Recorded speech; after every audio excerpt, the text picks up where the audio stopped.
यस्य स्मरणमात्रेण जन्म संसारबन्धनात् विमुच्यते। नमस्तस्मै विष्णवे प्रभविष्णवे। ॐ नमो विष्णवे प्रभविष्णवे।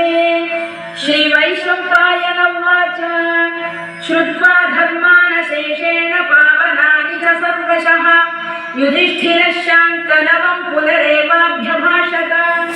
युधिष्ठिर उवाच किमेकं दैवतं लोके किं वाप्येकं परायणम् स्तुवन्तः कङ्कमर्चन्तः प्राप्नुयुर्मानवा शुभम्। को धर्मः सर्वधर्माणां भवतः परमो मतः किं जपन्मुच्यते जन्तुर्जन्म संसारबन्धनात्। श्रीभीष्म उवाच जगत्प्रभुं देव